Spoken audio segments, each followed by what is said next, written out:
Baiklah, Assalamualaikum warahmatullahi wabarakatuh.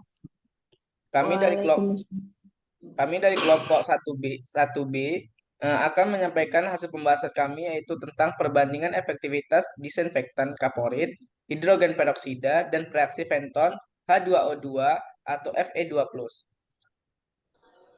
Dari jurnal yang ditulis oleh Dedi Setiawan dan teman-teman untuk memenuhi program Fakultas Pascasarjana Universitas Udayana Denpasar, Bali, Indonesia.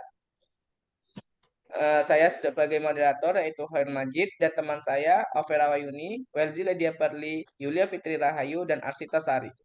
Selanjutnya materi pertama akan dibacakan oleh Alvera Wahyuni. Kepada Alvera Wahyuni kami persilakan. Baik, saya sebagai pemateri 1 akan membacakan tentang pendahuluan, yaitu beberapa persyaratan yang perlu diketahui mengenai kualitas air baik secara fisik, kimia, juga mikrobiologi. Syarat fisik antara lain, air harus bersih dan tidak keruh, tidak berwarna, tidak berasa, suhu tidak berbeda dari 30 derajat Celcius dan suhu udara, dan tidak meninggalkan endapan. 2 syarat kimiawi, antara lain tidak mengandung bahan kimia yang mengandung racun, tidak mengandung zat-zat kimia yang berlebihan, cukup iodium H air antara 6,5 sampai 8,5. 3 syarat mikrobiologi, antara lain tidak mengandung kuman-kuman seperti disentri, tipus, kolera, dan bakteri patogen yang menyebabkan penyakit. Hidrogen peroksida sering digunakan dalam dunia kesehatan sebagai desinfektan karena tidak meninggalkan residu yang berbahaya. Selanjutnya, bahan ini pun digunakan sebagai antiseptik pada akuarium. Hidrogen peroksida merupakan antiseptik yang efektif dan non-toksik. Selanjutnya adanya ion logam yang umumnya terdapat di dalam sitoplasma sel menyebabkan terbentuknya radikal superoksida atau O2 selama pembentukan oksigen yang akan bereaksi dengan gugus bermuatan negatif dalam protein dan selanjutnya akan menonaktifkan sistem yang penting.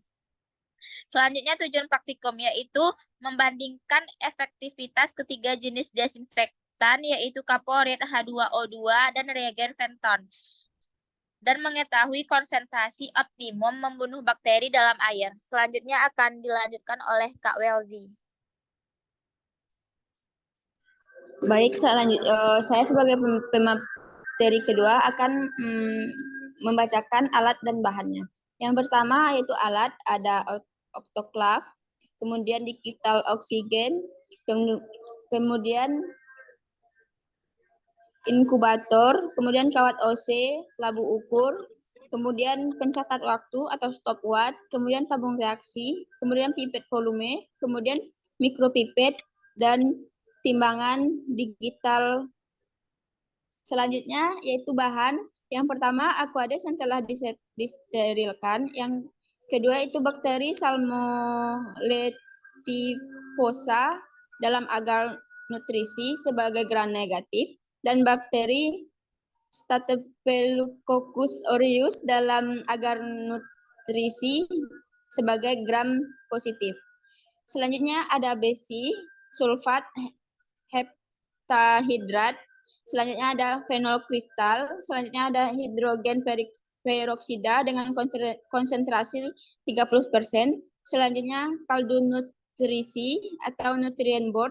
Selanjutnya kalsium hipoklorid kristal. Selanjutnya larutan NaCl fisiologis. Selanjutnya MC Friendlands 3. Selanjutnya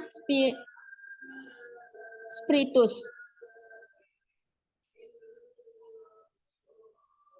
Selanjutnya yaitu prosedur. Yang pertama, inokulum berupa biakan bakteri Salmonella typhosa dan inokulum berupa biakan bakteri Staphylococcus aureus diencerkan dengan larutan NaCl fisiologis dengan konsentrasi 0,9% hingga diperoleh kekeruhan 0,5. Kemudian inokulum biakan Salmonella typhosa yang telah diencerkan diisikan ke dalam tabung reaksi sebanyak 0,5 mili per tabung. Selanjutnya perlakuan yang sama dikenakan juga terhadap inokulum berupa biakan bakteri Staphylococcus aureus. Selanjutnya dilarutkan fenol dengan konsentrasi 0,0 sampai dengan 0,02 sampai dengan 0,2%. Disiapkan dari larutan baku fenol 5%. Masing-masing larutan kaporit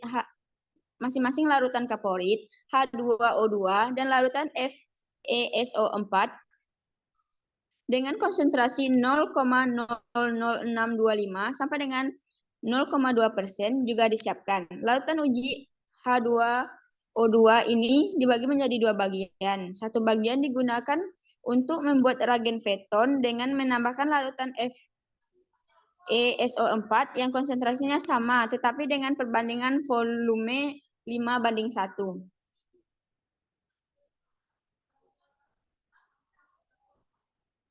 Selanjutnya yaitu uji koefisien fenol dilakukan dengan cara ditambahkan larutan hasil pengenceran sebanyak 4,5 mili ke dalam tabung reaksi yang telah diisi 0,5 mili biakan bakteri dan masing-masing dibiarkan dalam waktu 5, 10, hingga 15 menit.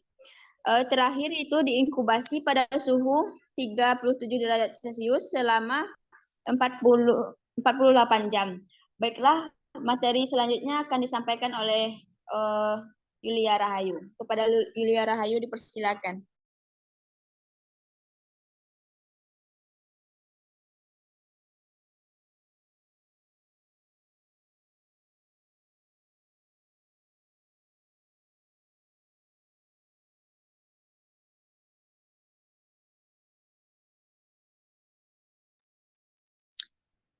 Selanjutnya yaitu hasil dan pembahasan. Berikut tabel daya bunuh larutan fenol, kaporit hidrogen peroksida H2O2 dan bereaksi Veton H2O2 per Fe2+ dalam beberapa konsentrasi terhadap bakteri Salmonella typhosa. Pengaruh jenis dan konsentrasi disinfektan terhadap jumlah oksigen terlarut diperoleh harga F hitung lebih besar daripada F tabel baik antar kolom atau konsentrasi disinfektan maupun antara baris atau jenis disinfektan. Harga F hitung adalah 15,2124 untuk antar kolom dan 206,9779 untuk antar baris. Sedangkan harga F tabel 4,82 untuk antar kolom dan 6,93 untuk antar baris. Hal ini menunjukkan bahwa pengaruh konsentrasi dan jenis disinfektan memberikan beda yang bermakna terhadap DO. Tabel kedua yaitu daya bunuh larutan fenol, kaporit hidrogen peroksida H2O2 dan bereaksi Veton H2O2 per Fe2+ dalam beberapa konsentrasi terhadap bakteri Staphylococcus aureus. Selanjutnya, hal ini diduga karena daya oksidasi kaporit lebih rendah dibandingkan hidrogen peroksida dan bereaksi fenol. Dalam reaksi oksidasi ini terjadi pelepasan oksigen, sehingga makin kuat daya oksidasi, makin banyak pula oksigen yang terserap oleh air. Sebagai akibatnya, jumlah oksigen yang terlarut juga makin. Berdasarkan data hasil penelitian dan analisis varian ANOVA, dua arah tanpa interaksi untuk pengaruh jenis dan konsentrasi disinfektan terhadap suhu menghasilkan harga F hitung, yaitu 231,5556 lebih besar daripada F tabel, yaitu 6,93 untuk antar baris jenis disinfektan. Sedangkan F hitung sama dengan yaitu 0,6667 lebih kecil daripada F tabel 4,82. Untuk antar kolom konsentrasi disinfektan, hal ini menunjukkan bahwa pengaruh jenis disinfektan memberikan beda yang bermakna terhadap suhu larutan. Sedangkan konsentrasi disinfektan tidak memberikan beda yang bermakna. Selanjutnya, suhu larutan kaporit 28,13 sampai 28,50 derajat Celcius. Larutan hidrogen peroksida 28,03 sampai 28,50 derajat Celcius dan larutan reaksi penton 28,07 sampai 28,47 derajat Celcius.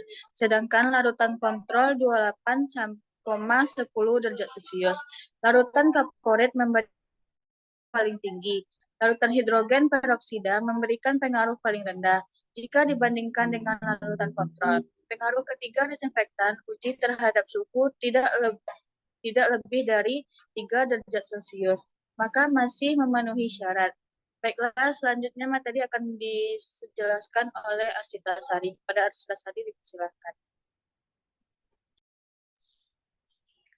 Baiklah, selanjutnya berdasarkan reaksi penguraiannya, kaporit menghasilkan ion Ca2+, dan bereaksi penton menghasilkan ion Fe3+, di mana ion Ca2+ dan ion Fe3+ merupakan ion-ion yang seharusnya dihilangkan dalam air minum. Sedangkan hidrogen peroksida tidak menghasilkan ion atau senyawa yang tidak dikehendaki. Maka hidrogen peroksida merupakan desinfektan yang paling efektif dikehendaki dari antara ketiga desinfektan tersebut. Kesimpulannya, dari penelitian ini dapat disimpulkan bahwa hidrogen peroksida dan regen Feton merupakan desinfektan yang lebih efektif dibandingkan kaporit dan hidrogen.